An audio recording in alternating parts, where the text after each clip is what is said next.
Call this meeting to order. Thank you for joining us tonight from your home. We are following the governor's state of emergency orders and are streaming tonight's meeting virtually.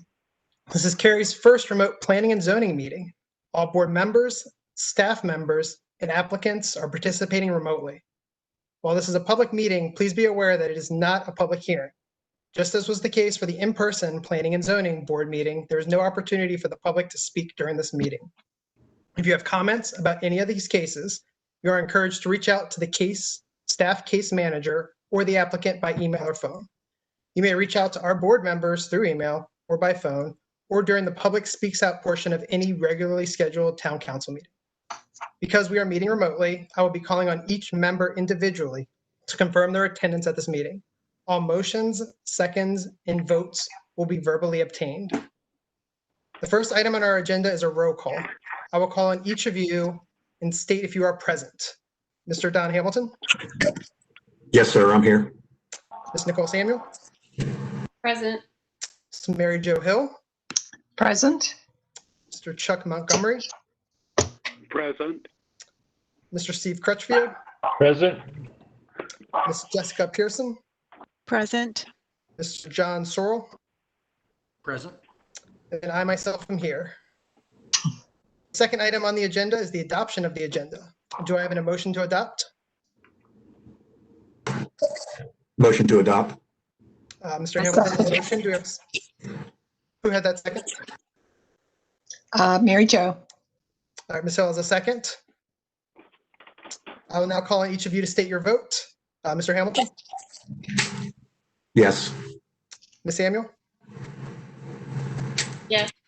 Ms. Hill? Yes. Mr. Montgomery?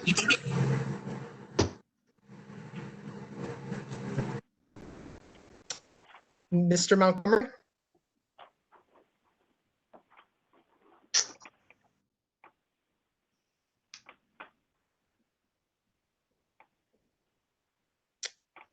We'll try Mr. Montgomery one more time. Yes. Okay. Mr. Crutchfield? Yes. Ms. Pearson? Yes. Mr. Sorrell? Yes. That's for me as well. There are two sets of minutes to approve in this session, and I believe there is a request to modify these. Yes. This is Jessica Pearson. I'd like to correct the February minutes to reflect my affirmative vote to adopt the agenda. And I'd like to make a motion to approve the minutes as amended. Okay, we have a motion to approve the minutes as amended. Do I have a second? Second. As the second? I will call on each of you to state your vote. Mr. Hamilton? Yes. Ms. Samuel?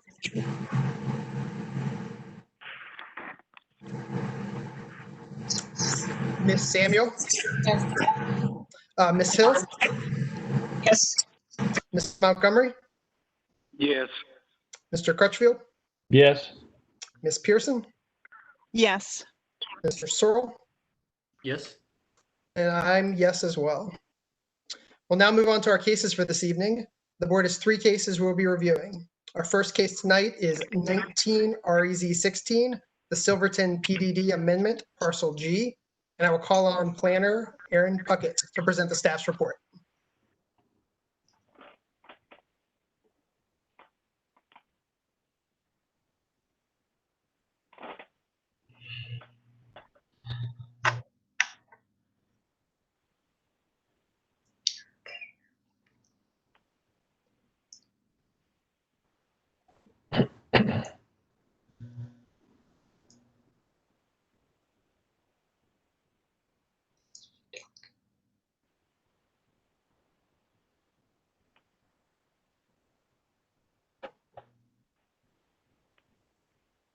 Oh, okay. I'm so sorry. Once my screen was shared, I could not find the mute button. Let's try that again.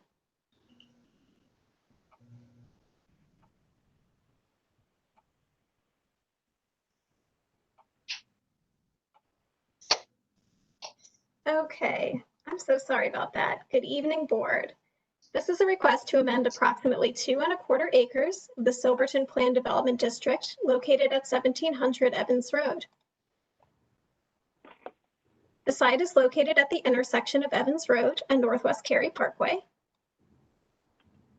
The property is adjacent to Cary Parkway, which is a 4-lane median divided roadway, and Evans Road, which is currently a 4-lane divided roadway with a future 6-lane median divided cross-section. There is a future street side trail along the property frontage on Northwest Cary Parkway.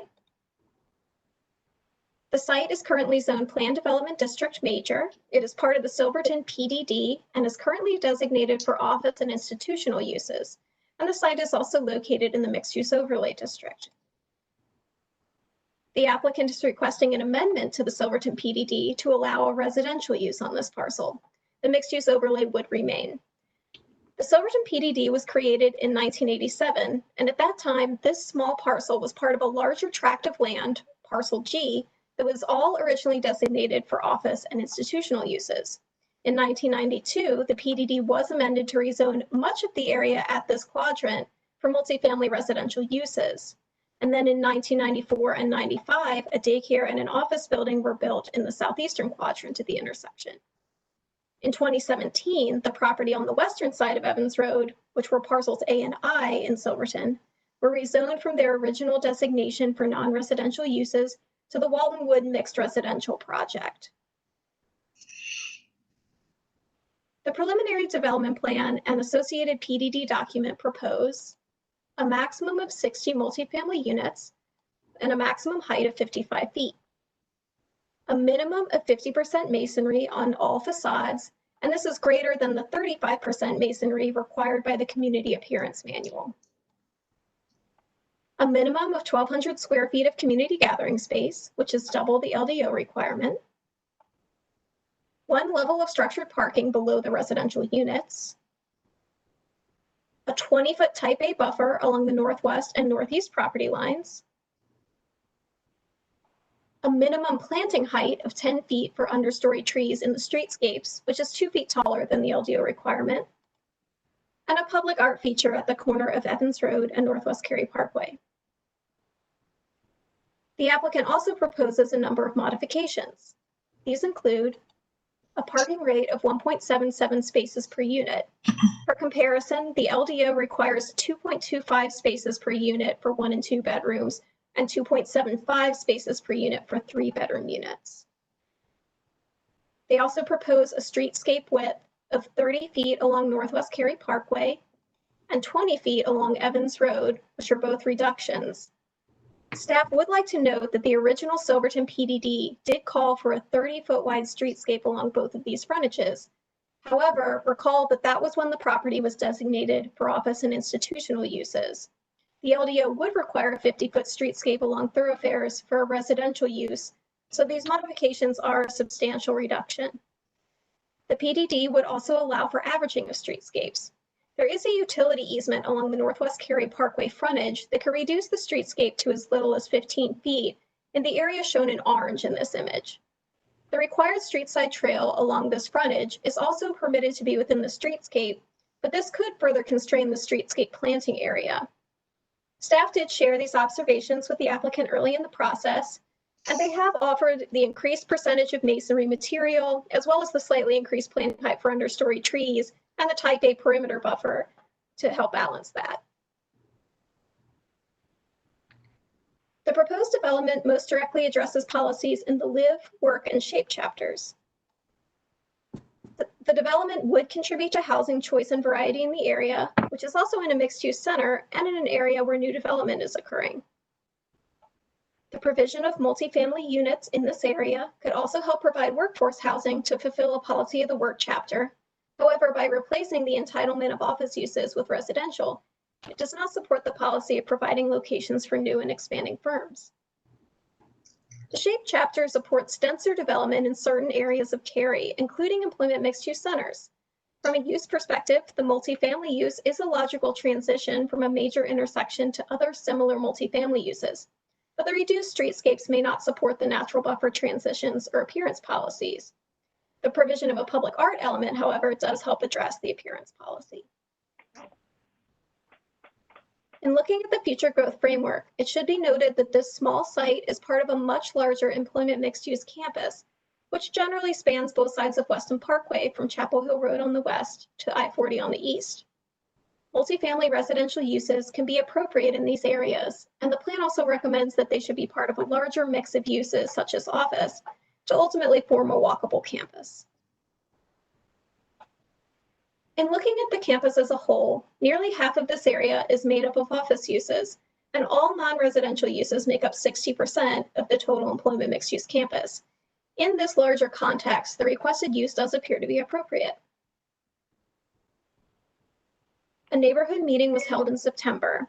9 nearby property owners attended, and they had questions and concerns about traffic and parking, and general concerns about the amount of multifamily housing already in the area. Staff have received 2 calls about this case. One was simply seeking information, and the other was from a nearby resident who felt that shopping or services, rather than more residential uses, may be more appropriate for serving both existing and future residents in this area. Staff also received 4 emails in recent weeks expressing concerns about the reduced streetscapes and the number of multifamily units existing or under construction nearby, as well as pedestrian safety concerns, specifically for seniors living in proximity to these major roads. And I'll note that I believe we received a 5th email just before this meeting that went to the entire board with similar concerns. A public hearing was held in February, and no citizens spoke at that hearing. Council members had some questions about pedestrian safety at the large intersection at Cary Parkway and Evans Road, as well as some concerns about the parking reduction, and also noted that a Type A buffer would be more beneficial to the adjacent apartment community, as at that time a Type B buffer was proposed. They also noted that structured parking and the public art piece were positive aspects of the request, and some members felt the use could be appropriate on this small site. Since the public hearing, the applicant has increased the perimeter buffer planting standard from a Type B to a Type A. Other changes are minor and primarily include clarifications on certain conditions and site design standards. On the whole, staff find that the request is consistent with the Imagine Cary community plan, as it supports or partially supports multiple policies in the Live and Shape chapters. In the greater context of the larger employment mixed-use campus, the conversion of this small area of office zoning to residential appears to be an appropriate use. The applicant has also offered some design elements to balance the requested modifications, particularly the reduction in streetscapes. These include the structured parking, increased masonry component of the building, Type A perimeter buffer, and the art feature. This concludes staff's presentation. Laura Good is here to speak on behalf of the applicant, after which we are available to answer any questions. And Ms. Good, you may begin. Hi, can you hear me okay? Yes. Okay, great. My name is Laura Good. I'm with Parker, Poe, Adams, and Bernstein. I am a land use attorney for the applicant, and my business address is 301 Fayetteville Street, Raleigh, North Carolina. Multiple policies in the list. I was hearing some background noise. Sorry about that. Also here with me this evening is Stuart Wagner. He's with Scene Development on behalf of the applicant, and he's here to answer any questions that the board may have after our presentation. Aaron did a great job of doing a very thorough overview of the application, so I'm just going to hit a couple of the high points and explain the modifications and the conditions we've added to the site plan and to our application to kind of offset those modifications. So as staff stated, we are seeking a modification from the parking requirements, as well as a modification from the 50-foot streetscape buffer down to a 30-foot average on Cary Parkway and 20 feet on Evans Road. However, both of these modifications really stem from the site constraints from this small 2.24 acre parcel and are offset by some of the other positives of this application. As to the parking reduction, it is an approximately 25% reduction, again, due to the small site of this property of 2.24 acres. Also, market needs indicate that the needed parking is less than what the LDO requires. We will have podium parking, which will be underneath the building which council indicated as a positive. And this will allow for the parking to be accessed from the interior of the site as shown on the PDP. It will also make sure that the building is going to frame the corner of Northwest Cary Parkway and Evans Road with that increased masonry commitment from 35% to 50%, together with the artwork and the increased planting height for the buffer along the streetscapes. It will just really frame that corner very nicely there. In terms of the reduction of the streetscape, again, this is really related to the site constraints for this very small parcel, but it is offset by several factors. First, there's going to be double the community gathering area than required. So instead of the 600 square feet that's required by the LDO, we will have 1,200 square feet. Also, as staff mentioned, we will be planting the trees in the type A buffer along the streetscapes at a 10-foot height at planting to, increase the visual appearance of that buffer. And as mentioned by staff, really the buffer averaging there on the streetscape is really due to that CP&L easement that's existing there. And based on feedback from council, we did include more specificity as to the absolute minimum that would be there on that Cary Parkway frontage. This is in addition to the other proffers that we've already included in the plan. The structured parking, an underground stormwater facility, both seem to be as, big strengths for this application. And as noted, we are adding a significant increase to the required masonry on all of the building facades from 35% to 50%, and will really just add to a high quality look for this development. This application is overall consistent with the future growth framework map designation. As mentioned by staff, this is within the employment mixed use campus designation. Multifamily, although we are changing from the office and institutional designation originally from this PDD, multifamily, large and small, is identified as a predominant use type within this future growth framework designation. Also, this designation contemplates buildings that are between 3 and 7 stories. We're at the low end of that, approximately 4 stories, including the podium parking underneath the building. And this is an appropriate zoning designation of PDD within the future growth framework designation of employment mixed use campus. The application is consistent as well with Cary's goals and the Cary community plan for this area, as noted in the staff report and staff's presentation. This multifamily development would really complement the existing housing supply in the area. Although there is existing and planned multifamily projects in the very small vicinity around it, looking at the overall area, it really is predominantly single family and detached. So this will add to that mix of housing in the area next to employment centers, which is supporting another goal of the Cary community plan to get a diverse and support a diverse workforce next to employment areas. It's also important to note that when the town of Cary amended its comprehensive plan and adopted the Cary community plan, the town designated specific sites as being ideal for Class A office use in the office suitability map. And that included designating properties for prime office sites, secondary office sites, and office or industrial sites. Importantly, despite the office and institutional designation from the original PDD, this property was not identified in the office suitability map as a place contemplated for office use. And so that really shows the shift and change for goals and land use in the area over time, and shows how this request changing from office to multifamily, which is a predominant use contemplated in this future growth framework designation, it's really very consistent with that.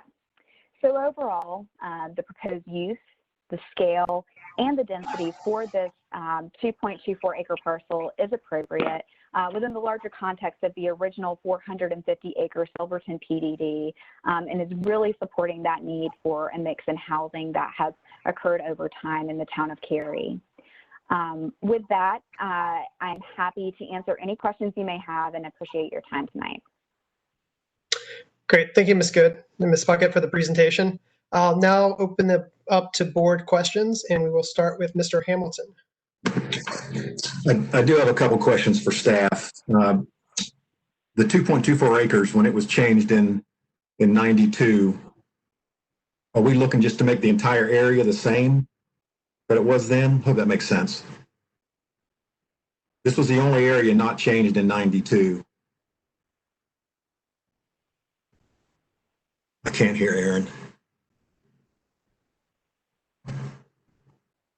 Sorry, for some reason when I'm in full screen, I'm losing my mute button. Can you hear me now? Yes, ma'am. So I'm so sorry. Yes, I believe what you're referring to is that 92 rezoning took the rest of what was considered that Silverton Parcel G, which was that larger piece of property. And let me pull back up the vicinity map, which I think shows it a little better. So it was sort of the larger quadrant, and here was Parcel G. For whatever reason, in 92, when this got rezoned, this corner was left out for this apartment development, which is existing today.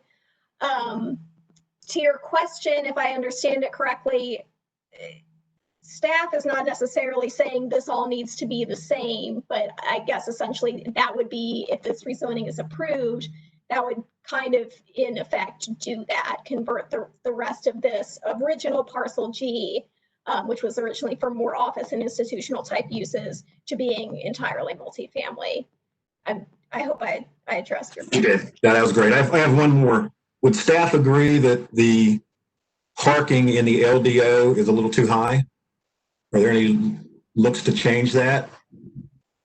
So we are in the very early stages of researching that as part of a multifamily parking study, but are based on the types of requests we're getting and some very preliminary research of other localities, we believe that the reduction requested is not too far off the mark from other similar requests for reductions that we've seen.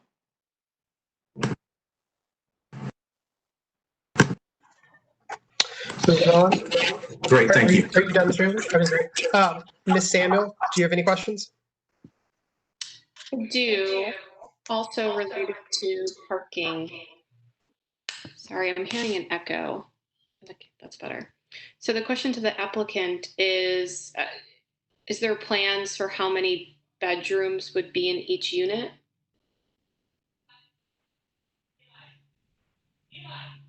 And I'm going to, I think that Stuart Wagner with Sing Development will be in the best position to answer that question. So I'll yield my time to him. Sure. Stuart Wagner. Good evening, members of the board, with Sing Developments. We did a parking study for this project, and we did provide a bedroom count, approximately 12 one-bedrooms, 36 two-bedroom units, and 12 three-bedroom units. And that's where our engineer kind of came up with the 1.77 proposed spaces per dwelling unit. Okay, thank you. And one other question to the applicant is I'm curious, how tall is the public art? How big would that be? We're working on the other corner. It's approximately about 20 feet. I have to look at the structural drawings and the details, but it's sizable. It's a good piece of public art. You may have seen Thomas Sayer's pieces in the North Carolina Museum of Art. So they generally are pretty big in nature. Okay, but not larger than the units would be. So. No. Okay. And then question to staff related to parking. I was just curious. You mentioned that you were assessing this request with other localities. Just curious if the 1.77 spaces per unit, how far off is that from the average that you're seeing? So I would say right now we're in the very preliminary phases, and I don't know the numbers off the top of my head. We're just now beginning the research into that. That's certainly something that we'll be putting together and bringing back in front of the council and presumably in front of you as well for more review. But I would say that the 1.77 is similar to other requests we've received for parking reductions. It's perhaps on the lower end, but it's within the range of what we're seeing requested for similar multifamily developments. Mm-hmm. Thank you. Yeah, the reason why I'm just poking at that a little bit more, I'm thinking that, you know, particularly the 2 and 3 bedrooms, you may have multiple people who have cars, and so and that particular area, there's no place to park otherwise. So that's just one consideration of where would they park if they couldn't park there. But thank you. That's the end of my questions. Great, thank you. Next, Ms. Hill, if you have any questions.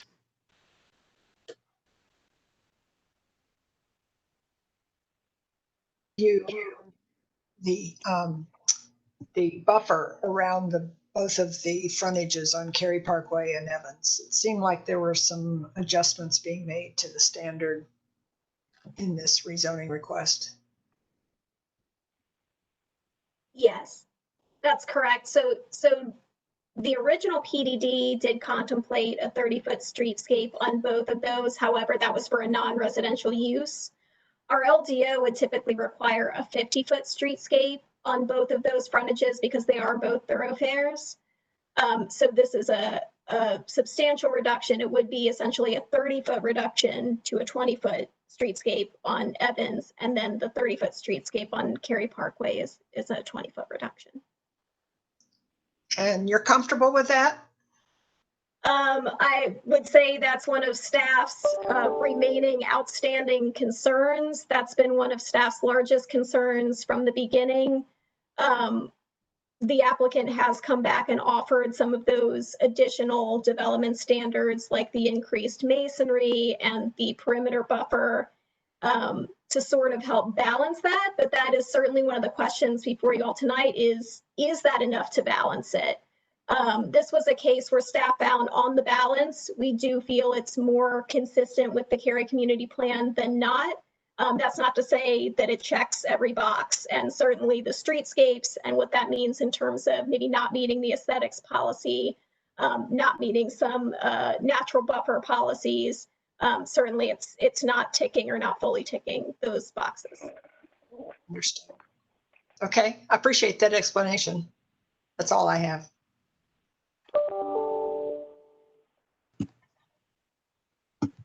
Okay, great. Thank you, Ms. Hill. We'll move on. Mr. Montgomery, do you have any questions for either the applicant or the staff? No, I believe all of my questions have been addressed. Okay. Mr. Crutchfield, do you have any questions? I do. Just a clarification, the buffer, does that include any Duke power, or is that in addition to the 20 and 30 foot that's been proposed? So if I understand the question, the streetscapes themselves could not include the area that's in a utility easement. So what they're requesting is that they be average. So that, for example, in that Northwest Cary Parkway frontage, which is the one that has the largest impact by the power easement, they would be going to as narrow as 15 feet, sort of at that pinch point that you saw on that slide, which I can pull back up if you'd like, which means that it would have to be wider than 30 feet in some areas to meet that 30-foot average. So yes, the utility area cannot be included in the buffer width at that location, or the streetscape width. So just to help me to make sure I understand, so if I was looking at this in the future, I would have the feeling that the buffer is actually wider because of the Duke power easement, or no? Possibly. So I guess to your point, it's still, you know, a part of the site. So yeah, you won't maybe visually see the distinction between when the easement ends and the streetscape begins. It's more of an issue of that pinches the area where the necessary plantings can be provided. So it will make it more challenging in those areas where it does get down to close to 15 feet to provide the planting standards. Okay, and then just a reminder for me, maybe others, what would be included in the type A buffer that's now being proposed? And I'm actually going to call on Doug Loveland if he's still on this call, because I believe I know them, but I know he knows them by heart. So Hi, yes, this is Doug Loveland with planning. So a type A buffer of this width is 4 upper story trees per 100 linear feet and 14 evergreen understory trees per 100 linear foot segment. Perfect, thanks. You're welcome. That's all, Ryan. Great. And before I move on, I do want to recognize the applicant. Ms. Good, did you have anything? I might have missed you earlier. Did you have anything you wanted to add? Yes, thanks.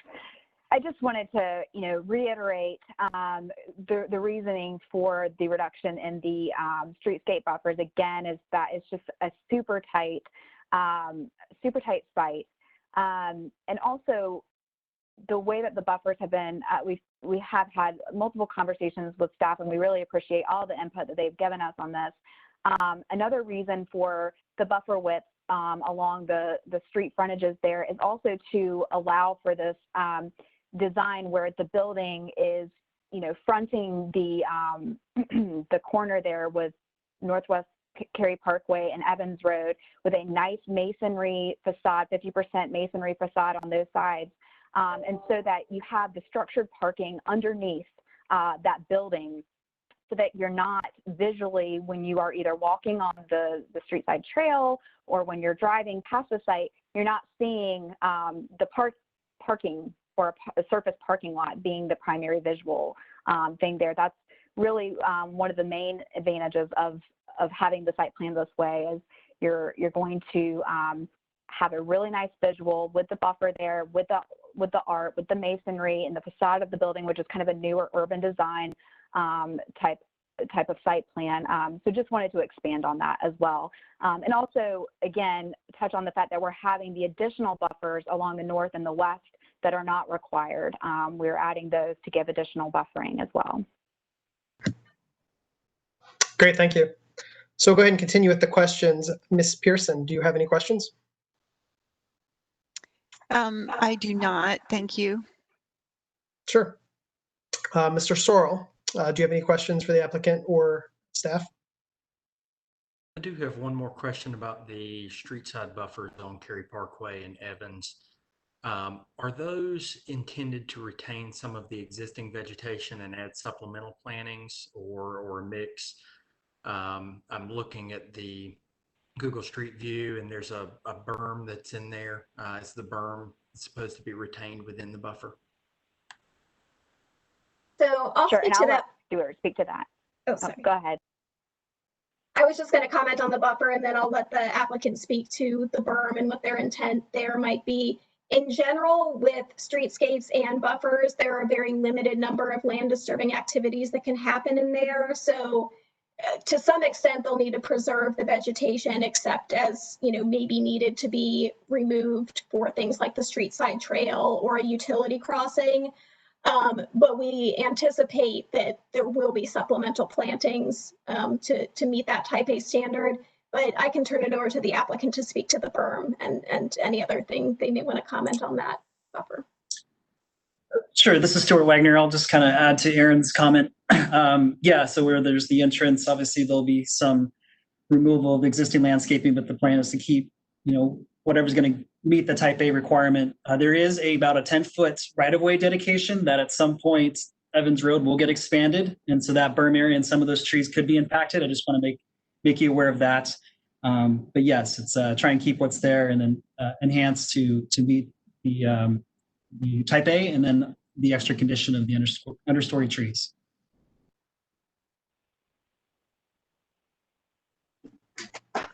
And I have one more question for staff. it was indicated earlier that the buffers between the site to the north side and the west side with the adjacent properties there were more than was required. What would the LDO require for buffers between these two uses? So that's a great question. With this site being in a mixed use overlay district, there's technically no required perimeter buffer between this site and the multifamily development that abuts it. At development plan, we always like to try to get one, but technically both the 20 feet and the type A are both additional things that are being offered that are technically not required by the LDO.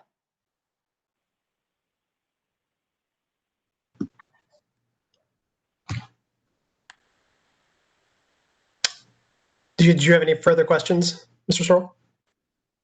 Do not. Thank you. Okay, no problem. My only question is for Ms. Puckett.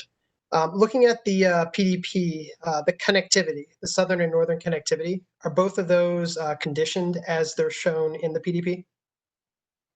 So whenever we have a PDP like this, unless there's some wordage in the PDD document that would explicitly state that essentially the alignments can shift slightly, but they do need to make both of those connections, but the way they make them could be slightly different at the actual time of development plan, but we would be seeking both of those connections. Okay, and you definitely wouldn't be looking for another connection on Cary Parkway, correct? To answer that, I may call on Priyatham Kanda, who's with traffic, and he might be able to confirm that for us, but I believe that is the case, yes. Hello, this is Priyatham Kanda with Transportation Facilities. Can everyone hear me? Yes. Thank you. No additional access would be supported between the existing entrance to Marquee at Silverton and Evans Road on Cary Parkway. Okay, perfect. Thank you for confirming. You're welcome. So I think that really does it for questions. Did any of the other board members have any other questions? If not, I would be looking for someone to make a motion.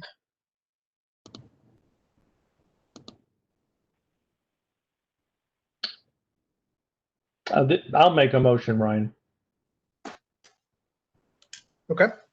I move that the board find case number 19 REZ 16 is consistent with the comprehensive plan and all other applicable plans for the reasons set forth in the staff report, presentation, and discussion by the Planning and Zoning Board. Do we have a second? Yes, I'll second that. This is Jessica. Thank you, Ms. Pearson. Mr. Crutchfield, if you want to go ahead and start us with discussion. Sure. This one was actually hard for me for two reasons. One, the parking, which we talked about a lot, but I feel confident that the staff will get this resolved. And number two, the buffers. But the plot is so small, I really feel that this is probably the best use for it. There still seems to be a lot of activity and need for housing in Cary, and I'm nervous about what the future of office is going to be because of the circumstances we all find ourselves in these days. So I feel this is probably the best use for such a small piece. Thank you. And Ms. Pearson, if there's anything you would like to add. I would like to say, Steve, thank you for your comments. Those are exactly the comments that I was going to make. In addition, I really appreciate that the applicant is adding the art feature. I know that this is a walkable area. There are lots of other residential areas nearby. I also think it is consistent with Imagine Cary because of offering housing choice, and it seems to be consistent with, as Erin pointed out in her presentation, the adjacent uses, and does support a sustainable workforce just by the presence of all the other businesses that are close to the site. So that's the reason why I'm supporting this rezoning case. Great, thank you. And now I'll go through and poll the remaining members for discussion. Mr. Hamilton? Nothing to add, thank you. Thank you. Ms. Samuel? I'm echoing the parking and the buffer space, but overall agree that it's consistent. So nothing else. Thank you. And Ms. Hill? I agree with Steve's comments completely. It's a tiny little space that allows very little in the way of options for using that space. And again, as he said, to reiterate, the office demand may be close to zero after we get through this timeout. Thank you, Ms. Hill. Mr. Montgomery? Yes, I had some concerns about the buffer, but I believe those have been addressed by using a more intense buffer and by using more mature plants in the buffer. But I would urge the applicant to pay particular attention to those buffer issues. But I'm in support. Thank you. And Mr. Sorrell? No further discussion for me. Thank you. And the only thing I was going to add is really echoing the discussion around the streetscape.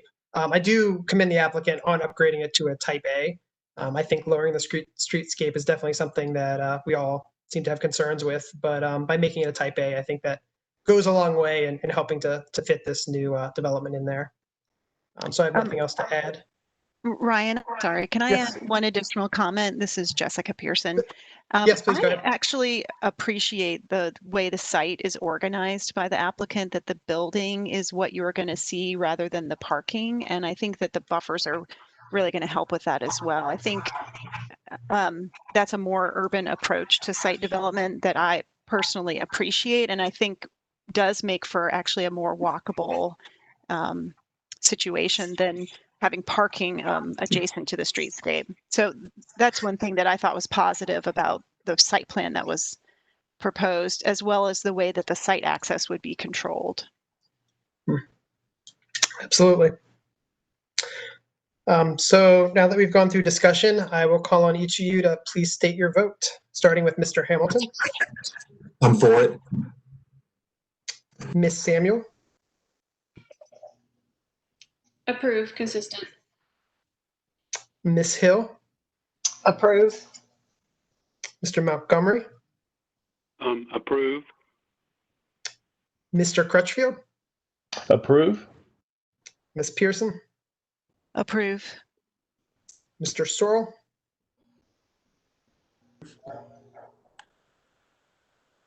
I'm sorry, Mr. Sorrell, can you go again? Approve. Thank you. And then I myself am in favor of approval as well. So we are 8 to no on approval. Thank you, Ms. Bucket. Thank you.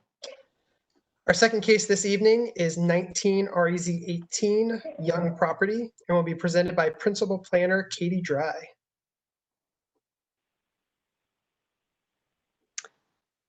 Good evening, board. Give me just a moment and I'm going to share my PowerPoint.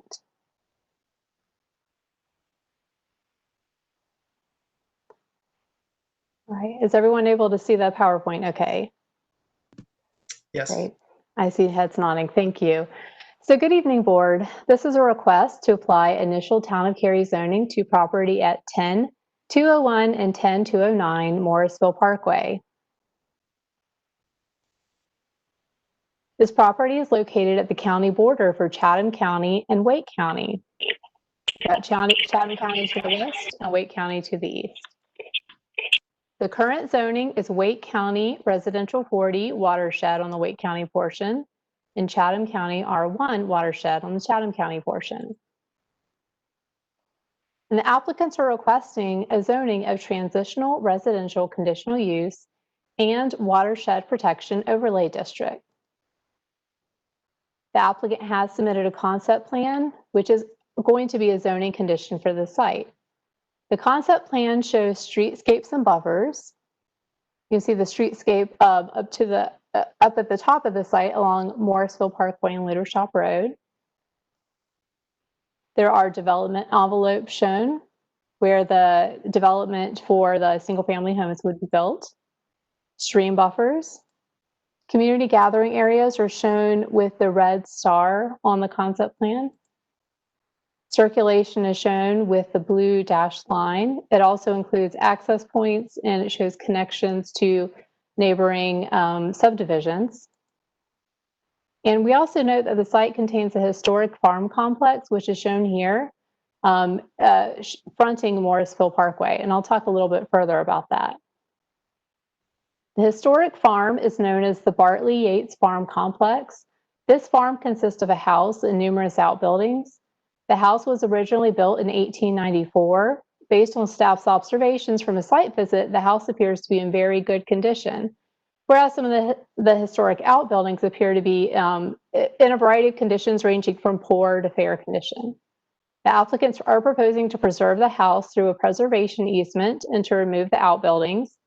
The house will be located within the main recreation area for the site along Morrisville Parkway Road. Other zoning conditions include limiting the use to detached dwellings. They're proposing a maximum of 190 dwellings on the site. They are also proposing that the density be capped at 2 units per acre for the portion of the site within Chatham County and capped at 2.5 dwelling units per acre for the portion of the site within Wake County. The applicants are also proposing road improvements at the site access point. The concept plan commits to several dimensional standards that are above and beyond the Town of Cary's ordinance. This chart shows the zoning conditions that are proposed that are above and beyond the ordinance in the middle column, and then in the column on the right-hand side, it shows the LDO's minimum requirements. So the applicants are committing to 19.75 acres of open space. This is 2 acres more than the minimum LDO requirement for a project of this size. They're committing to 4 acres minimum of community gathering area. The LDO would require 5,000 square feet, so this is significantly above the LDO requirement. They're committing to a 70-foot wide average streetscape along Morrisville Parkway and Luter Shop Road. I'd like to note that the averaging includes a minimum width that could get down to as small as 40 feet, and that is typical when it comes to streetscape averaging. The 40-foot minimum width is 10 feet higher than the LDO would typically allow for streetscape averaging. The LDO's minimum requirement is 30 feet in width. When you compare that to the overall LDO requirement for streetscapes for a project of this type, it would be a 50-foot wide type A streetscape. The applicants are proposing the TR zoning district, which requires a 5,000 square foot minimum lot size. They're proposing to increase this minimum lot size to 6,000 square feet for some of the lots, and they're also proposing that 95 lots, or 50%, will be at least 7,000 square feet. They're also proposing to increase the minimum side yard setback to 5 feet. The LDO requirement for the TR zoning district is 0 to 3 foot minimum.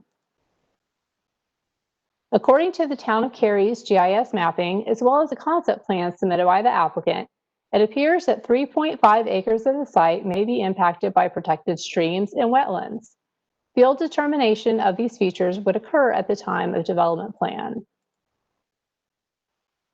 The transportation plan notes that Morrisville Parkway will transition from a 4-lane median divided roadway to a 2-lane roadway at the county line. The road name also changes at this location from Morrisville Parkway to Luter Shop Road upon entering Chatham County. The town's transportation staff and NCDOT have coordinated on this project, and the development plan will make an appropriate transition along the road frontage from a 4-lane down to a 2-lane cross-section. There was also a traffic study for this rezoning, which identified 2 improvements at the side access points along Morrisville Parkway and Luter Shop Road. The applicant has offered to complete all of these recommended improvements from the traffic study. The site was evaluated using the guidance of the Imagine Cary Community Plan. Applicable chapters of the plan include the Live, Engage, Shape, Move, and the Chatham-Cary Joint Land Use Plan. We note that the Joint Land Use Plan with Chatham-Cary is an appendix of the Imagine Cary Community Plan, so it's incorporated into the plan along with the other chapters of the plan. The portion of the site within Chatham County will be evaluated under the Chatham-Cary Joint Land Use Plan, and the portion of the site which is within Wake County is evaluated using the green level special planning area, which will be evaluated using policy criteria from that special planning area. First, we look at the Chatham-Cary Joint Land Use Plan. Staff's analysis finds that the case is consistent with the density guidance from the Joint Land Use Plan. The applicant has proposed a zoning condition that limits the density in the Chatham County portion to a maximum of 2 dwelling units per acre, which is consistent with the guidance from this plan. Other applicable policies include preserving rural character of the bulk of the area and focusing the most intense land uses towards the eastern boundary of the plan area, which is along the Wake County line. In addition to the density condition, the condition to preserve the historic house and to increase the streetscape along the site frontage help to address these policies. The Chatham County Town of Cary Joint Land Use Plan also will include a Parks, Recreation, and Cultural Resources Facilities Master Plan update. We're expecting for this to be considered for adoption by Council in 2020. This proposed plan shows a greenway corridor adjacent to the site in the Woodall subdivision, and the site will be required to provide a public connection to this greenway corridor. The street side trail is proposed along the north side of Morrisville Parkway and Ludershop Road, and the American Tobacco Trail is located about 0.4 miles to the east of the site. The portion of the site within Wake County is within the green level special planning area. The projects within the green level special planning area are intended to be designed to help protect critical environmental features and provide opportunities for open space while also including traditional suburban amenities. New neighborhoods in the western portion of the green level special planning area will also have lower densities than that of the eastern portion, but higher than that of the neighboring Chatham County. When we look at the density in the area for the green level special planning area, we note that the maximum number of lots proposed for this particular site is at 190, and the density is below the aggregate maximum density of 2.5 units per acre, which is envisioned for the green level area for neighborhoods in the western half of the special planning area or west of Flat Branch. And when we review the current density in green level special planning area, we find that the overall density is at 1.47 units per acre. East of Flat Branch, it's a little bit higher at 1.55 units per acre, and west of Flat Branch, it's lower at 1.4 units per acre. The plan also notes that development should be shielded from view from thoroughfares. A 50-foot wide streetscape is required along Morrisville Parkway and Ludershop Road, and the applicant is proposing to increase the streetscape width to 70 feet, with averaging allowed, as was noted earlier. The streetscape would be required to be planted to a Type A standard, which is intended to provide the greatest degree of screening feasible per the Town of Cary's ordinance. Other policies include heritage open space. The rezoning proposes to preserve the existing historic structure through a preservation easement with a capital area preservation. This addresses the policy guidance of the green level special planning area because it will retain the historic structure in its original location fronting Morrisville Parkway. There was a neighborhood meeting held for the site on September 4th of 2019. There were 23 attendees from nearby neighborhoods. Some of the questions were around comprehensive plan applicability. Specifically, there were questions about how the staff in the town would apply the comprehensive plan with a portion of the site being in Chatham County and the other portion of the site being within Wake County. There was concern over continued growth in the area, impacts to roads due to construction zones, bicycle traffic safety, specifically with bicyclists who are commuting to the American Tobacco Trail, which is just about half a mile east of the site.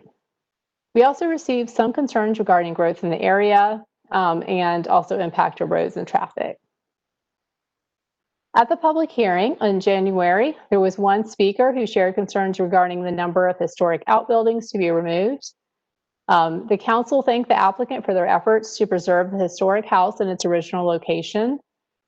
And they also noted there could be opportunities to further look into the outbuildings, and they encouraged the use of some of the materials and or the preservation of the outbuildings where possible. Since the public hearing, the staff has coordinated with the applicant to document additional outbuildings. The applicant also shared with us that some of the existing tobacco barns on the site had been taken down and relocated and reconstructed on other sites. And there's also potential for some of the materials from some of the outbuildings to be reused and repurposed on other sites. However, this is not typically the type of information that we would see in a zoning condition. It's purely additional follow-up information they provided us. They have also offered a condition stating that the lot area will not include area from the adjacent stream buffers. Also provided timing criteria for the road improvements. They've added a maximum density cap for the Wake County portion of the site at 2.5 units per acre, and also clarified some of the streetscape averaging. Staff finds that the overall densities that are proposed for this site are consistent with the guidance of both the Chatham-Cary Joint Land Use Plan and the Green Level Special Planning Area, which again are both components of the Imagine Cary Community Plan. We note that the increased streetscape along Morrisville Parkway and Ludershop Road helps to further some of the policy criteria for both the Green Level Special Planning Area and the Joint Land Use Plan. Also, the preservation of the historic Bartely Yates house is a significant condition, especially since it's preserving it in its original location. Lastly, the concept plan, which is showing open space, community gathering areas, circulation, and building areas in separated development pods, helps to give us an idea of how the site will be laid out. So overall, staff finds the rezoning to be consistent with the Imagine Cary Community Plan. And again, the plan includes both the Chatham-Cary Joint Land Use Plan and the Green Level Special Planning Area. So when we say consistency with the plan, that includes both of those parts of the plans, as well as the other chapters. So this concludes staff's presentation. The applicant's representative, Jason Barron, is here to share comments. And following that, staff will be available for any questions. Thank you. Thank you, Katie. Mr. Chair, members of the Planning and Zoning Board, Jason Barron with Morningstar Law Group. Happy to be with you all, albeit virtually tonight. It's been a few months since I've last seen most of you, so it's a pleasure to see each of you again. Joining me tonight from the applicants team, I've got Bob Zumwalt with McAdams Company. They've provided land planning and engineering associated with this, and Bob will be available to answer any questions that you all may have related to kind of the finer details of the plan itself. Following along on the town's YouTube channel are the owners are interested in what's going on tonight, so they're excited for the opportunity for this case to be presented. And then lastly, the client that I'm working with, the proposed builder of this site, is Taylor Morrison Homes, and Scott Roylance and Mark Altman with Taylor Morrison are following along as well. And if there are questions that you have that are capable of being answered by them, we have a live line via email, so hopefully we can track those down.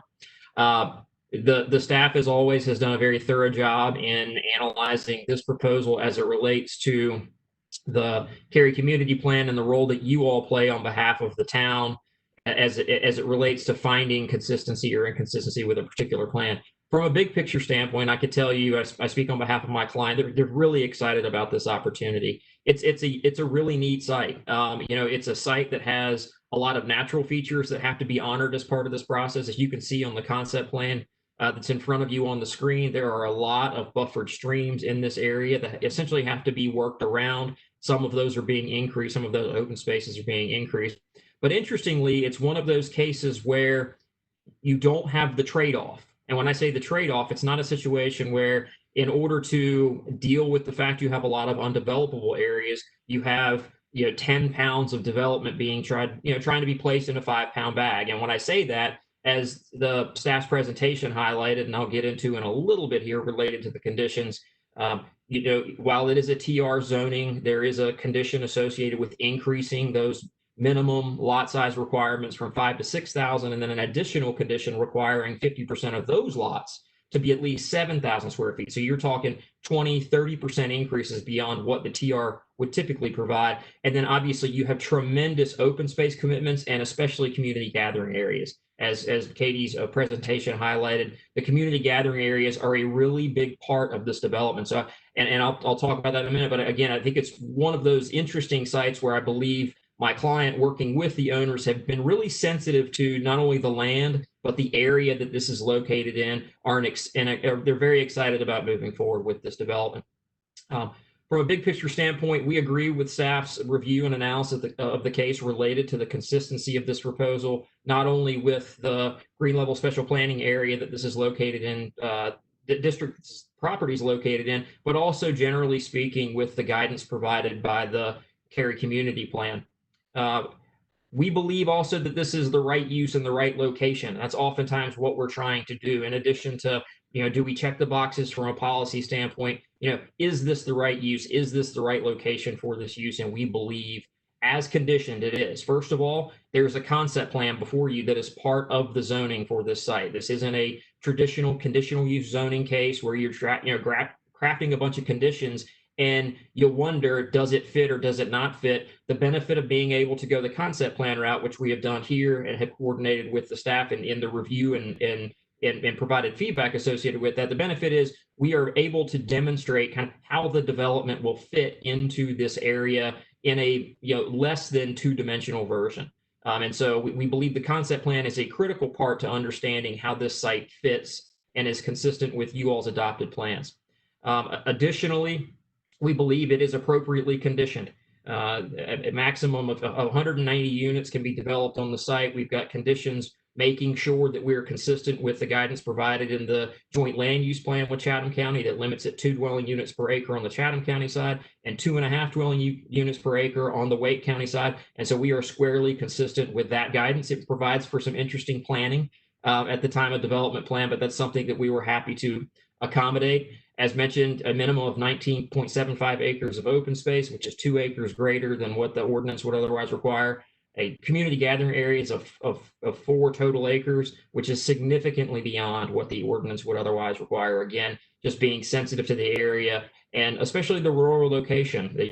As you all are familiar, and I drove over to the site today, this is in kind of the western reaches, not quite the far western reaches of the town's ultimately planning area, but this is in the western reaches of the town. And we believe there's a lot of conditions associated with the case that really address and embrace that rural character. The first is the significant streetscape commitments that are being provided as part of the case. And as Katie mentioned, it is typically a 50-foot type A streetscape that you would provide along Luter Shop and Morrisville Parkway. We're happy to increase that up to 70 feet. And it is average just because we've got some nicks and knacks as the site makes its way through and dealing with the environmental features, but ultimately it is a minimum of 40 and a overall average of 70, and there are conditions in the ordinance that speaks how that averaging works. And so we're excited to be able to offer that. It is a type A, so that is the town's densest streetscape that can be offered. And the purpose there is to kind of maintain those street views that don't make it feel like a real suburban destination. It kind of creates that green screen between the motorist as they're driving on these currently 2-lane roads, and those are obviously changing as identified in the TAR. But what is currently a 2-lane road, we want to kind of maintain as much of that as you can, recognizing that this ultimately is planned to be in the town of Cary. Additionally, as mentioned, we've increased the minimum lot sizes and we've increased the setbacks for the buildings to be constructed here. So the TR district would typically require a minimum of 3-foot setbacks and a total of 6 between buildings. We've increased that to 5, which is more typical with a standard residential subdivision that you all would see. And so excited to be able to do that again, just to try to make sure it is the right use in the right location.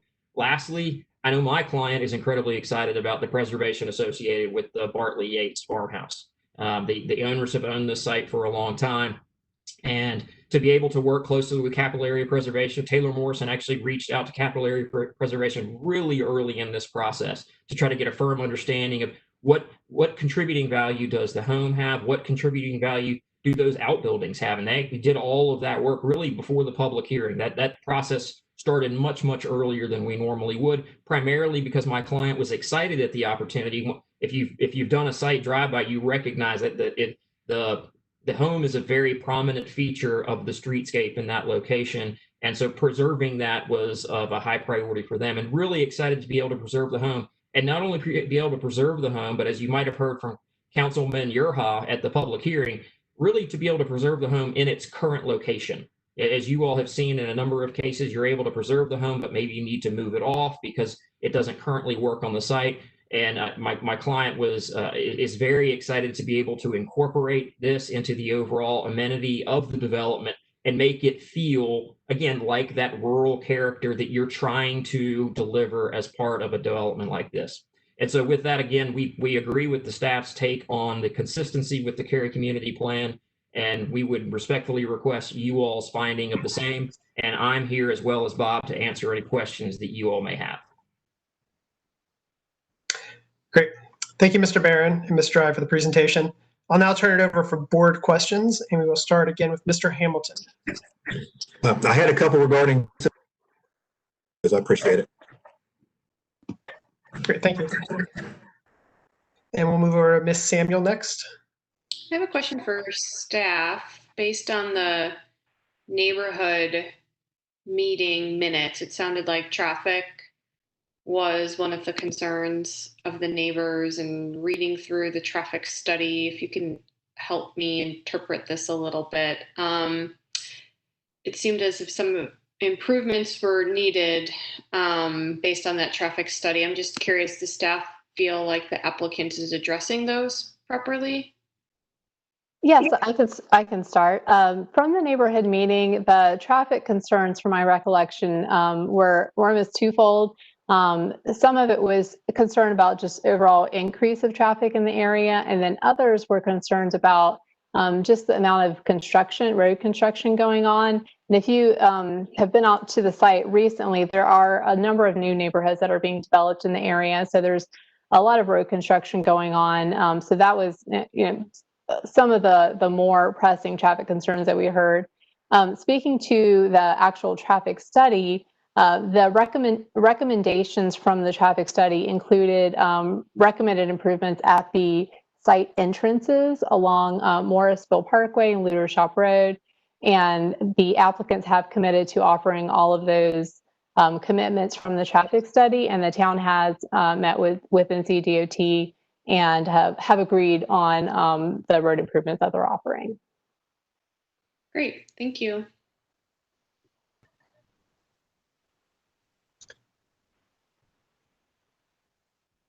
That was it for me, Ryan. Okay, thanks. And next we'll move to Ms. Hill. Yes, Ms. Dry, could you just clarify again the densities of these two separate pieces of this parcel? I understand that they go from a more dense to a less dense as it crosses the line, but there are a lot of numbers thrown around and I'm just a little confused about that.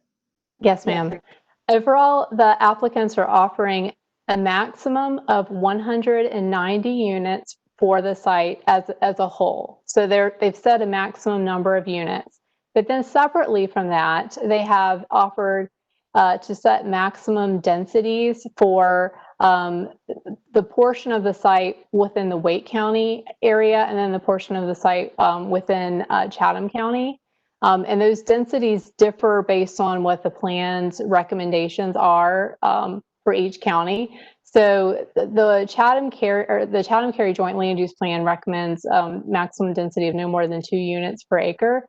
And they've set a maximum density to be consistent with the plan. So in Chatham County, no more than 2 units per acre. And then in the Wake County portion, they've had added a density cap of no more than 2.5 units per acre. And how did that average all work out? Because it looked like those numbers were somewhat different. Would you mind elaborating a little bit more on that question? I want to make sure I understand. Yeah, it was toward the end of your presentation. I believe there were some numbers that put it down around 1.5 or 1.4. Yes. How does that relate to what we're seeing here in these? Let me just pull back up that slide, and that may help. Was it this slide? Okay. Yes. Yeah, so what we were looking at here was the green level special planning area. When we look at the entire special planning area, the Cary Community Plan gives some overall densities that it's looking for as an entire special planning area. So as we looked at this site, we backed out. We looked at all the land within the green level special planning area to see what that overall density was. Because as new developments are coming in, we're monitoring the addition of these new developments to see, are we starting to hit those thresholds of what the overall density should be. And so we've noted that within the green level special planning area, the overall density is at 1.47 units per acre. So it's sitting lower than that maximum density that was recommended. We're going to keep monitoring that as cases come in within this area. Okay. Okay, that makes more sense. I appreciate that explanation. Sure. That's all for me, Ryan. Thank you. We'll move on to Mr. Montgomery. Yes, I had some questions about the historic house. My understanding is that that they do plan to preserve it. I believe I read that they plan to repurpose it for use by residents in the community, and they were going to record some sort of lien or document that obligates them to maintain it in its historic character. And my question is, who is going to be obligated long-term to maintain that historic house? Since I assume it won't be the developer in perpetuity, will it be a homeowners association, or how will that be handled? Thank you. I can start, and then I may turn the question over to Mr. Barron, who may be able to talk a little bit more about some of the outbuildings on the site. As far as maintaining the existing structure that will be preserved, the applicants have proposed a zoning condition that will require that an easement be placed on the house.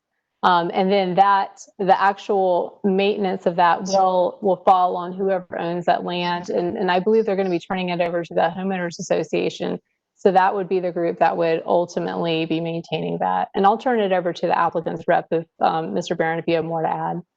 Yeah, I mean, that's exactly right. It will essentially serve as another featured amenity of the overall development, not dissimilar to the manner in which the HOA would maintain a pool or a clubhouse. In this instance, there's an additional obligation associated with living in this community, and that is a part of your HOA dues will go towards maintaining in perpetuity the historic structure that's located on the site.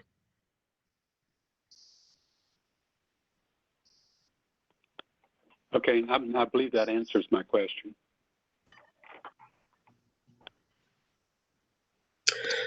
Thank you. And next, we'll move to Mr. Crutchfield. If you have any questions for the applicant or the staff. No further questions at this time. Thank you. Ms. Pearson. Thanks. I do have a question about the conceptual plan. So the conceptual vehicle circulation corridor is crossing some of the wetlands and the protected streams. How does that work technically from how the site will be developed? And then with this plan being attached to the rezoning, is there any possibility that the applicant would deviate from what's proposed in this plan, or that staff would allow deviations from this plan? Yes, thank you. So I can start, and I may turn it over to the applicant to talk a little bit more about the technical part of crossing some of the stream buffers.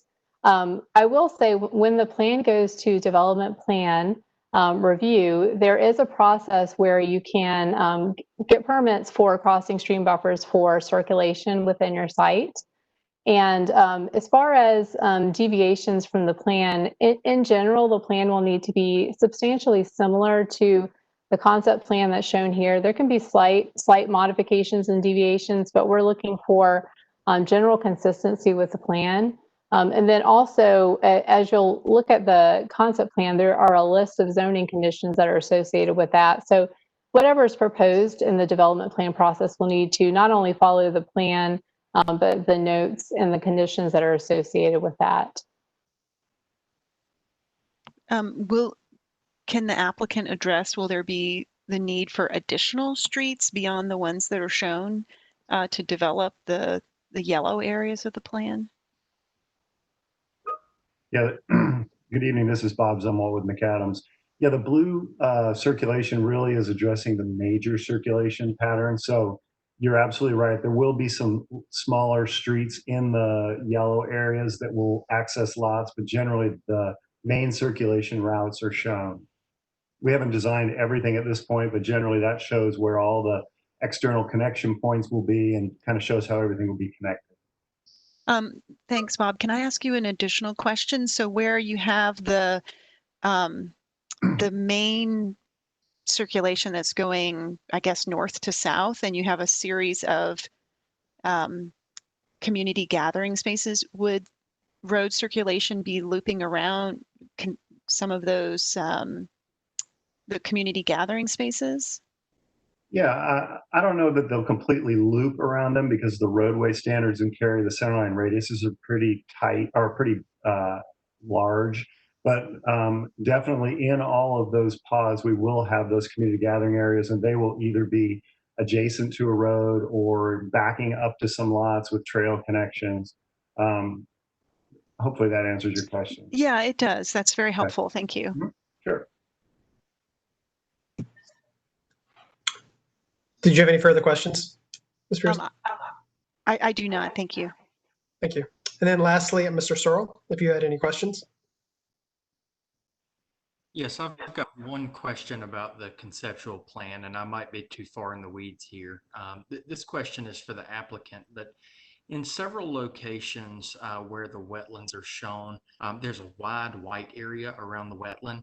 Should I be interpreting that more as open space or more as development envelope, or is it just not within the level of detail that's shown here? Yeah, I mean, it's areas where it's probably not going to be possible to have any development other than a road crossing. So the bubbles are general depictions of the areas to develop. And in fact, in case you're interested, we at the time we prepared this, the wetlands surveying had not been complete. So we tried to not get too close to these wetlands with the development envelopes until we knew exactly where they are. And we since have had them surveyed. But generally, there's probably not going to be any development that close to the wetlands. So we kind of pulled the development envelopes back a bit. Thank you. It's a buffer width, so I was curious what that was. That's all for me. Great, thank you. And I have no further questions. Unless any other board members have questions, I would be entertaining a motion. I'll move to find that the board find case number REZ 19, REZ 18 is consistent with the comprehensive plan and all other applicable plans for the reasons set forth in the staff report, presentation, and discussion by the Planning and Zoning Board. So Ms. Hill has a motion. Do I have a second? I second it. Thank you, Ms. Hill. You want to second?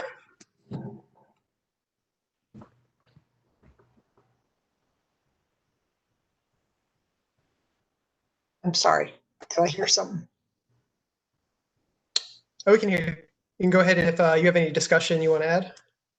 I don't have much discussion other than this seems to be a really well thought out plan, and it meets the criteria that both of the two county areas have established, as well as the green level area generally for, and looking at the ongoing development area, I think what we're seeing is relatively good fit within that area. It's certainly right for development regardless. And this looks like a really nicely laid out plan with the open space and the idea of the pods that kind of separate the community, the residential facets from each other to give a sense of more openness. So I appreciate the work that's been done and look forward to approving it.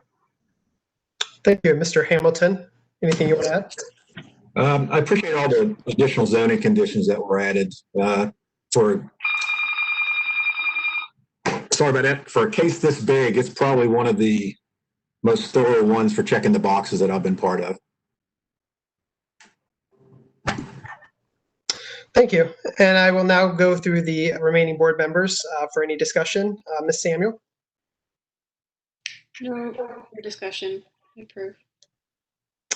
and Mr. Montgomery. Yes, I support this proposal. In light of all the floodplain and all that they have, it seems like they've done a pretty good plan. And also the lot sizes seem to be appropriate for this area. So I think it's a good plan. Great, thank you. And Mr. Crutchfield? I agree with what's been said so far. No other comments. Thank you. And Ms. Pearson? Yes, I appreciate the comments made by my fellow board members and all of the work that the applicant has done to with the concept plan. And I agree that this is the right use and the right location. That's it for me. Thank you. And Mr. Searle? I'll echo the comment from earlier that this is very thorough and well thought out. And I really appreciate the attention given to protection of open space, especially along the buffers. I think that's ultimately going to wind up with a very nice product with the future greenway that runs through the area that is being buffered. Thanks. Thank you. And the only thing I'm going to add to that is definitely to commend the applicant on the preservation of the historical house in place. I think that's always great when we have a situation where we're not only preserving the house, but we're preserving it in the historical location. And then secondly, to kind of echo some of what Mr. Barron said, looking at this strictly as a TR zoning condition, I'm not really sure it's the best fit. However, making the concessions and increasing the lot sizes, adding additional streetscape, creating additional open space and community gathering space, and along with the side yard setback, increasing that. I really think that this does actually fit, and it really helps kind of build the character of this in relation to the other developments in that area. So I definitely commend the applicant on that as well. So with that said, we will go ahead and call this to a vote. First, Mr. Hamilton.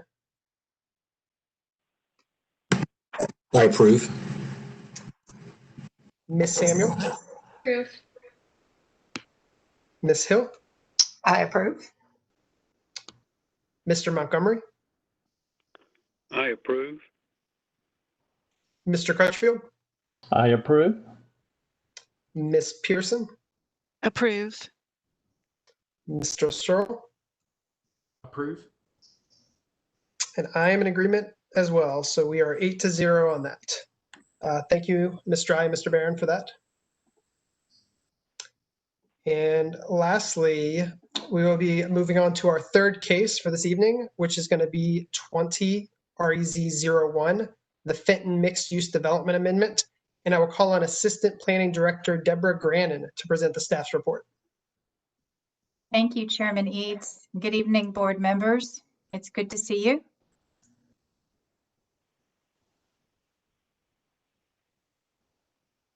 It's good to Can see you you see the too, screen Deborah. okay?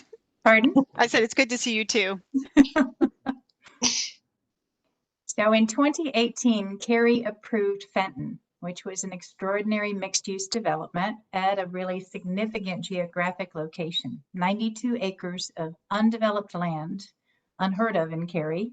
It was at an interstate interchange in close proximity to Interstate 40 and RDU, and situated just 1 mile from downtown Cary.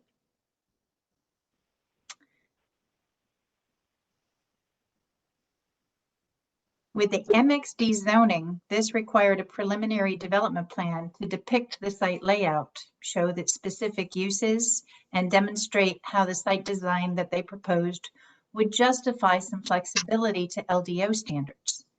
The plan included design commitments, which were secured with over 100 zoning conditions, which included integrating mixed use along the project's core with ground floor retail and then office or residential uses on the upper floors, and architectural and landscaping elements that exceeded Cary's land development ordinance standards. Assurances came in the form of a design guidebook, which was used to depict the commitments to these architectural standards, as well as the landscape features and hardscape features. So with this remarkable project, why is it coming back to you already for rezoning?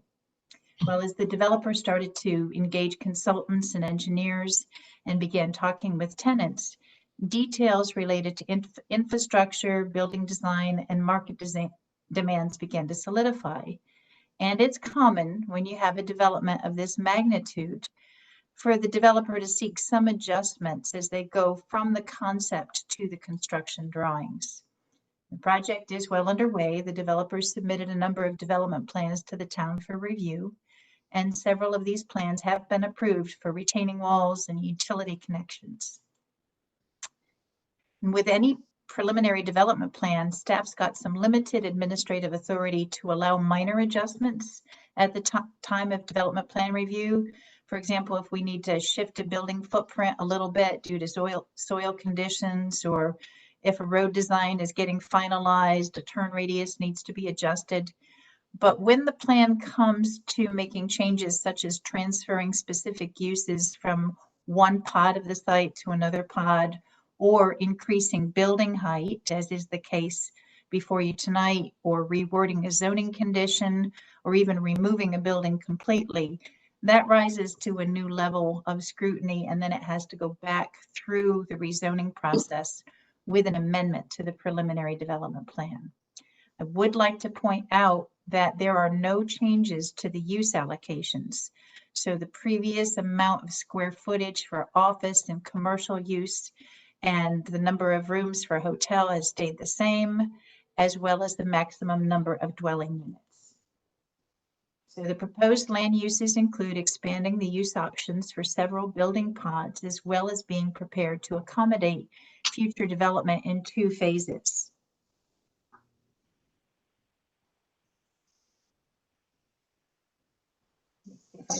I'm sorry, Deborah. I see a gray rectangle over part of the plan. I don't know what that is. That's what I'm trying to, I just got a message on that as well. I'm trying to see if I can adjust that.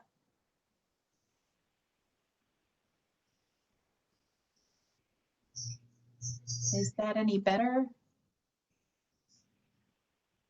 Trying to see if I can figure out what's happening because I'm not seeing that. That's better. Is it better now? Yeah, it's out of the way. Trying to make sure, I think it's the images of the board member, and I had previously had it down on the bottom. All right, so let me just back up a little bit and make sure that you can see what we're talking about here. So again, I want to point out that the minimum and maximum amount of development has stayed the same. Proposed land uses include expanding the use option for several building pods so that they can accommodate future development with integration of uses. The proposed changes also include adding a new commercial jewel box as part of phase 2. And the applicant is requesting the option to remove building 9 and to expand the D3 parking deck footprint. So if this option is selected, the applicant has committed to ensuring that the southern elevation of the deck be designed in such a manner that it appear to be an actual residential, office, or commercial building. The original planned development district only allowed banks with drive-throughs if they were located inside a parking structure. And the applicant is now asking to allow one drive-through ATM adjacent to parking deck D1 with a condition that the buildings in pod 4 be located so that they screen the view of the ATM from Carytown Boulevard. The developer is proposing to increase both the minimum and maximum number of stories for 4 building pods.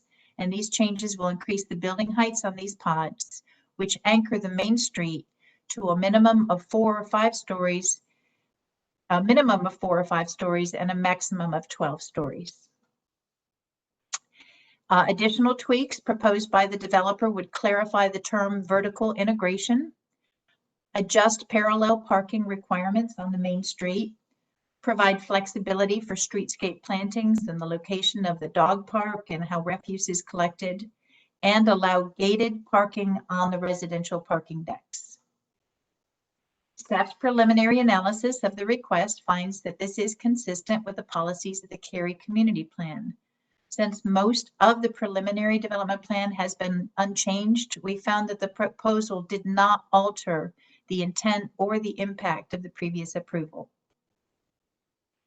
We've also noted that there's a few instances where the proposed changes actually support the community plan policies to a greater extent than the original proposal. And these include policies in the work, shape, and Eastern Cary Gateway Special Planning Area chapters. There was a neighborhood meeting for the case facilitated by staff on March 5th. 7 property owners attended. They did express concern related to building height, lighting, and the buffer adjacent to the Village Green neighborhood. They wanted to know how traffic mitigations would offset the traffic impacts.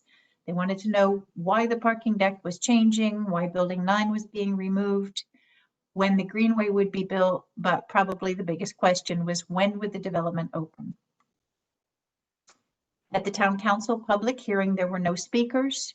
The council expressed general support for the proposed modifications. They had a few questions just wanting to better understand the design, and there have been no changes to the request since the public hearing. Staff's finding is that the rezoning is consistent with the Imagine Cary Community Plan, as it continues to support the live, work, and shape policies, and that the amendments respond to market demands and further planning policies. This concludes staff's presentation, and Mr. Abbott Goodwin with Columbia Development is here on behalf of the applicant to offer his comments. And then following that, I will be available for your questions. Mr. Goodwin?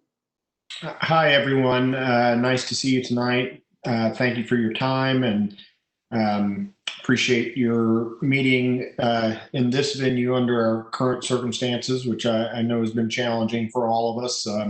So we do appreciate your support for the community and for Fenton.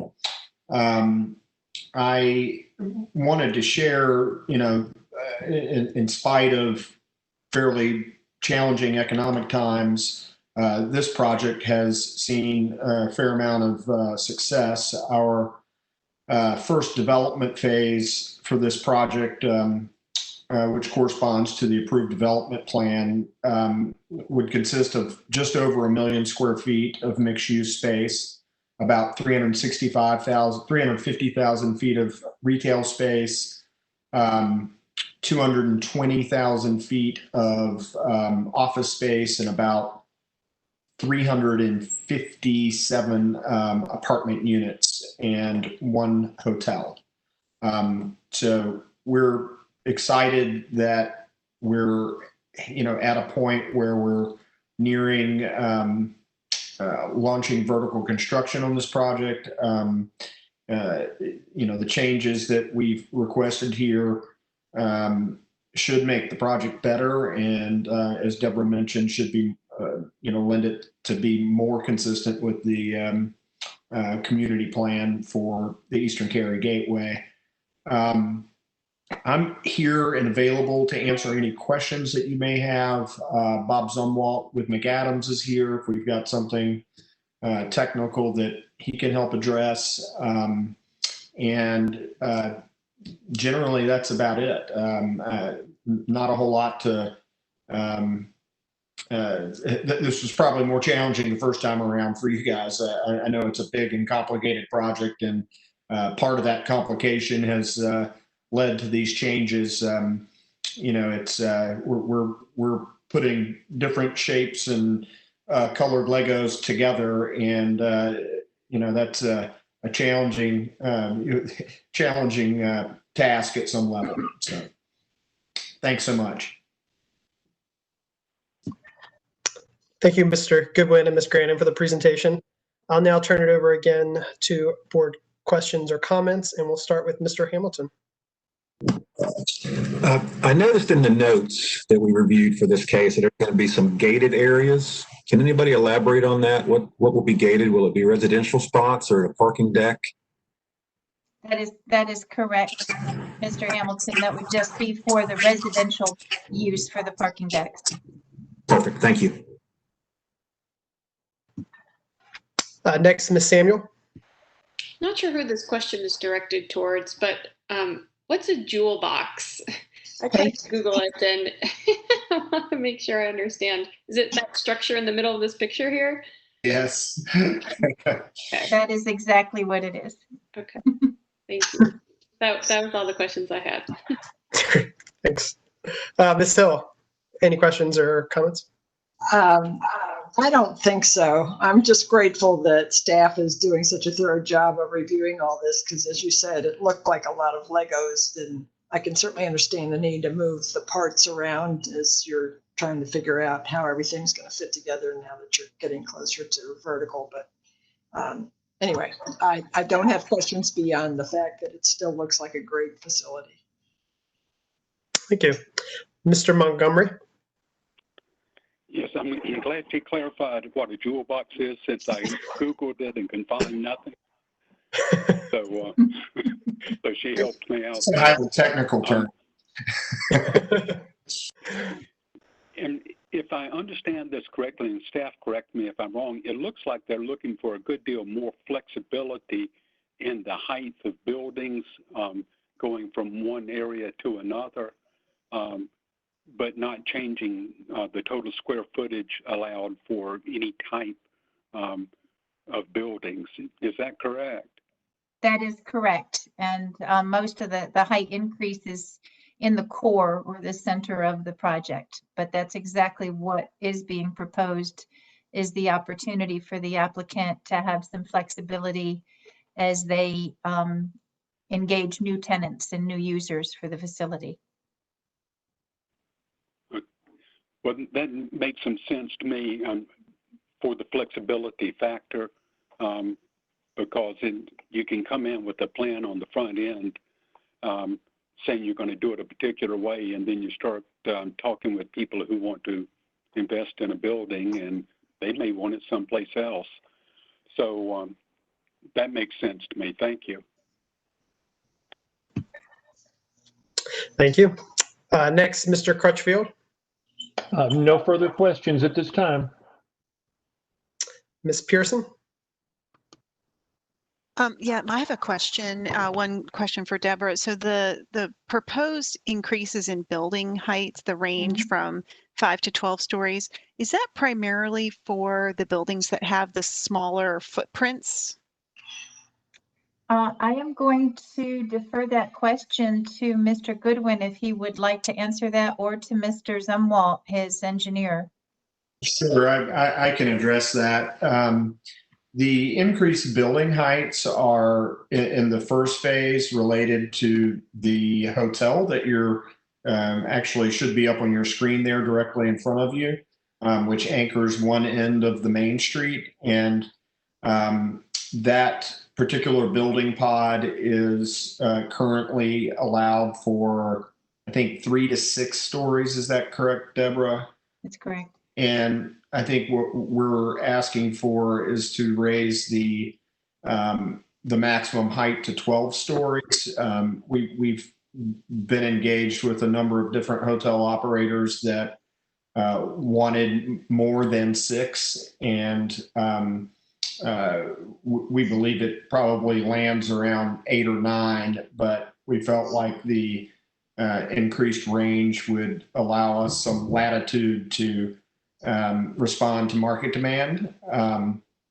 So that in that particular case, and then as we move down, this project from its inception was intended to be sort of commercial retail heavy on the front end in order to create the place, and to later drive more office demand. And our early interactions with different office tenants, of which there have been quite a few, despite comments from the earlier case, we're finding that this type of environment is really what your bigger office tenants want in, to provide for their clients and employees. And this increase in height would allow us to house a single tenant, a larger single tenant user in a more vertical environment along our main street. So hopefully that's answered your question. That was very helpful. Thank you. Okay. And it makes sense to me, especially looking at the rendering and the Hotel Fenton. It looks like it's maybe 8 to 9 stories. So that makes sense. Yeah. Thank you. I think from a visual standpoint, what you'll find as the project develops is, this is the first phase and we're looking south. The other end of the main street is looking the other way in a northward direction. So you'd have the project sort of bookended by taller buildings, and it should create a really interesting and welcoming environment.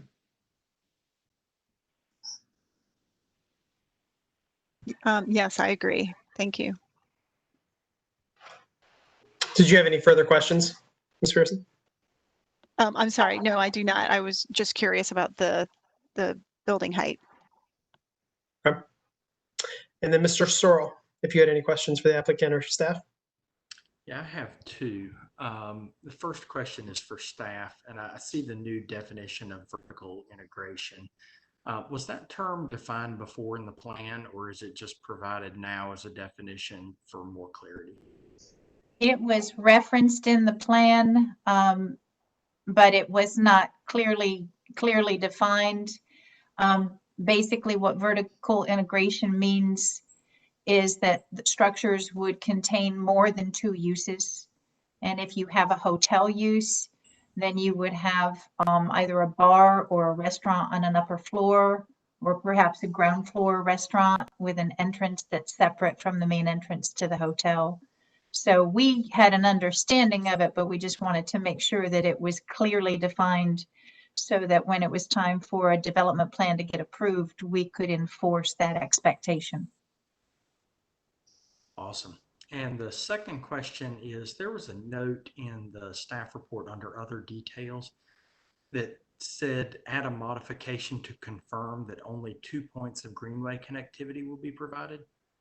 And I was curious if that is a change in the layout that I didn't pick up on the plans, or if it's truly just a clarification. It is a clarification. That is correct. Awesome. That's it for me. Thank you. Great. And I have no further questions. So with that said, unless somebody else has any questions, I'll look for a motion. I'd be glad to make a motion, Chair. Go for it. I'm just waiting to get caught up here. I probably could do it by memory, but I'm not confident. I move that the board find case number 20 REZ01 is consistent with the comprehensive plan and all other applicable plans for the reasons set forth in the staff report, presentation, and discussion by the Planning and Zoning Board. So Mr. Crutchfield has a motion. Do I have a second? Second. Go ahead, Mr. Crutchfield. You want to start us some discussion? Yeah, I'd be glad to. For this one, I don't believe that height is really an issue, and I probably would never say that except for Fenton. This is the one area where I think, it's our Eastern Gateway. Height is really part of this urban feel. It's the closest thing we have to a Raleigh Six Forks. As a matter of fact, it'll be better in the long run. So I don't have a problem with the height.